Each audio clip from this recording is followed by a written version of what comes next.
Hi guys, thanks for clicking on my video. If you're new to the channel then welcome. My name is Dan, I am a senior nurse in the emergency department in England and I am the ED nurse.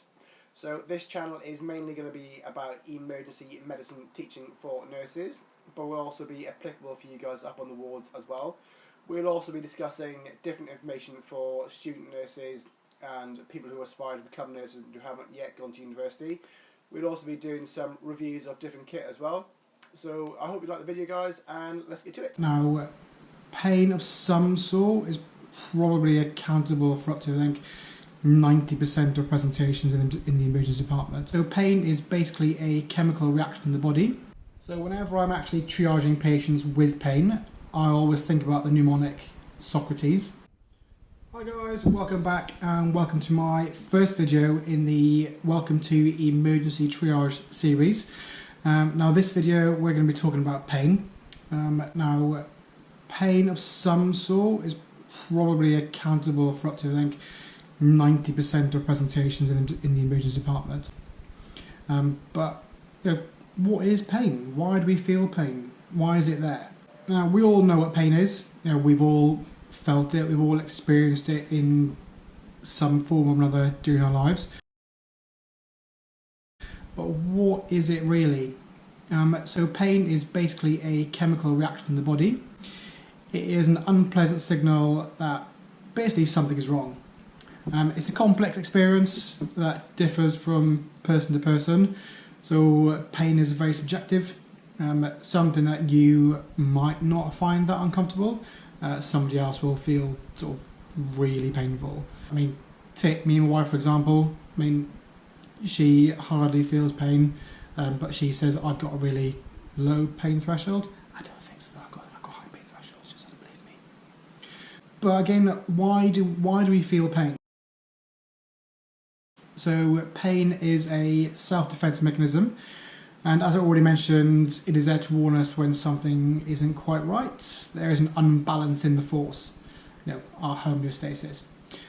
So it allows us to take certain actions and to avoid others to minimise any further damage or injury. So pain happens when a stimulus such as an external or internal injury or inflammation from infection or disease triggers our nociceptors, so our pain receptors. Our nociceptors then send an electrical and chemical impulse along our nerves from the site of injury up to the spinal cord and into the brain. So in the brain then, the signal is sent to the thalamus. We can think of the thalamus as sort of like a post office sorting office. The pain signal is then sent to the cortex of the brain. The cortex is then tasked with multiple aspects of the experience of pain, such as finding out where the pain is, finding out exactly how painful it is, and how we can avoid any further pain as well. All of which are done within a matter of milliseconds. So pain itself can be placed into two different categories. I mean, there is a third one, but we'll discuss that afterwards. So you've got acute pain and chronic pain. So acute pain is the result of an injury, such as like a broken bone, or also disease and inflammation such as your appendicitis, your pancreatitis, and all those different conditions. Acute pain normally comes on very suddenly within a few minutes or hours and can gradually become worse over time, over the next day. Acute pain is a protective response, so like I said, it's self-defense, alerting us to any tissue damage that may have occurred. This pain is normally short-lasting and can be easily treatable with, say, antibiotics, analgesics, external manipulation and surgery as well. Chronic pain, on the other hand, is a lot more complicated. Chronic pain can be classed as a medical disease that can become gradually worse over time and is influenced by environmental and psychological factors. It is very challenging to manage, and people can be on a large concoction of medications to help them function and help them complete their ADLs, the activities of daily living. This then puts them at risk of developing further physical, cognitive and emotional complications as well. So the third one is acute on chronic. It's basically chronic pain that has been exacerbated by some sort of external stimulus. So how do we deal with acute pain in the emergency department? So first of all, when you're triaging these patients, you need to be thinking and figuring out whether this pain is being caused by something life-threatening.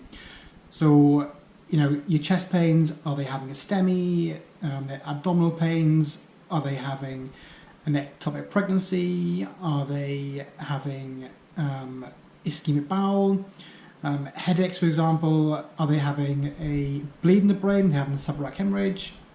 So all these things need to be taken into account when you're triaging these patients. So whenever I'm actually triaging patients with pain, I always think about the mnemonic Socrates. So S stands for site, so where exactly is the pain they're experiencing. O is for onset, so was it a sudden onset? Did it happen straight away? Was it gradual? Did it build up over time? And also, what were they doing at that time when the pain started? C stands for any characteristics of the pain, so like what does the pain feel like? Is it a stabbing pain? Is it a sharp pain? Is it a pressure, squeezing?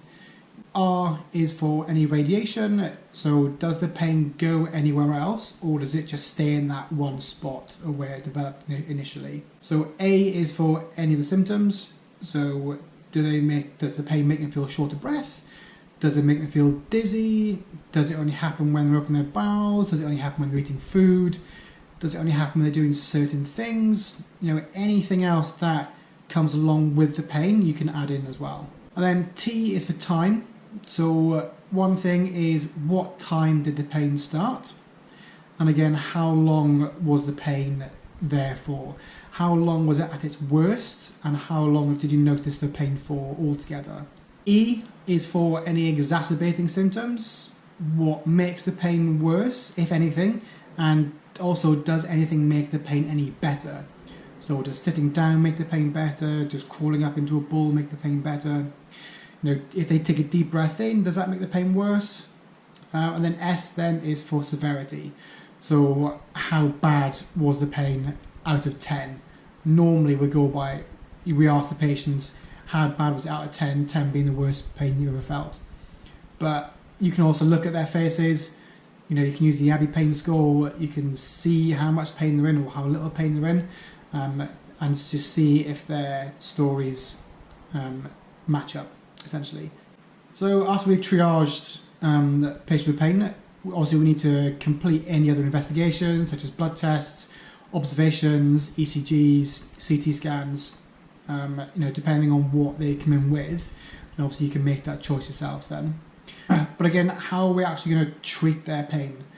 So people with injuries, it's going to be manipulations or put them in a sling, and that's going to help the pain.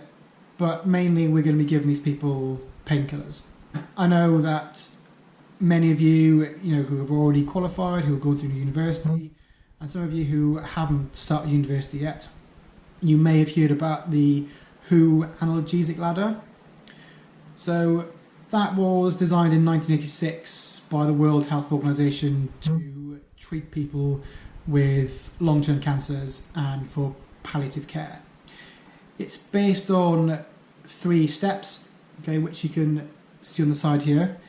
Basically, they start from the weakest painkiller, and if that doesn't work, then give them gradually increasing strength painkillers. So you start off with your non-opiates, then you go on to your weak opiates like your codeines and your cocodamols, and then move on to your strong opiates like your morphines, your fentanyls and things like that. Whereas in the emergency department, we do not do this for acute pain. If I come in with a clearly broken arm, I don't really think paracetamol and ibuprofen is going to fix it. I'm going to want morphine or something stronger. Alright, so just be mindful, guys, when your patients are in pain, you need to give them appropriate analgesia. Otherwise they're going to make their experience in A&E a lot worse than what it already is. In terms of analgesics, in the emergency department we have got a whole bucket of different drugs we can give, starting off from your paracetamols, your ibuprofens, up to your codeines, and then you've got your morphines and your fentanyl. And then we've also got our Entonox, so our gas and air, and also Penthrox, which is a really good analgesic, especially when you're going to be doing manipulations of patients. It's very quick acting, very strong, and very quick to wean off as well. So now, guys, we're going to look at some pictograms of classical pain presentations and what they can mean. So here's your chest pain. So different chest pain causes, different reasons for people having chest pains. Noted that not all of them are cardiac related, but we will be discussing chest pain in the next few videos in more depth and detail. So here is some causes of abdominal pain. So abdominal pain is very difficult to diagnose on history alone and usually needs a proper physical examination. Again, these will be discussed in more detail in the next few videos as well. So I'm just going to throw in a slide about headaches, because I get a lot of patients come in with headaches, and headaches are one of the presentations that I hate the most, because headaches can be very debilitating. People always want, morphine. They want the strongest stuff they can get for their headaches. But the funny thing is that a lot of opiates, such as your codeines, your morphines, they make headaches a lot worse. So what we can normally do is just give them some paracetamol, some brufen. Obviously you've got aspirin, you've got your Stematols, and also oxygen is really good pain relief as well for headaches. Especially people who come in with cluster headaches, oxygen is really good for them.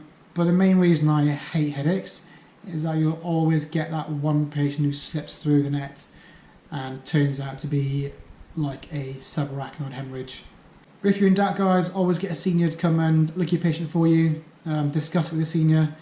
We will be discussing headaches in more detail, but not for a while yet. So guys, remember, pain is an unpleasant experience, which I think we can all agree on. And just remember, guys, that it is subjective.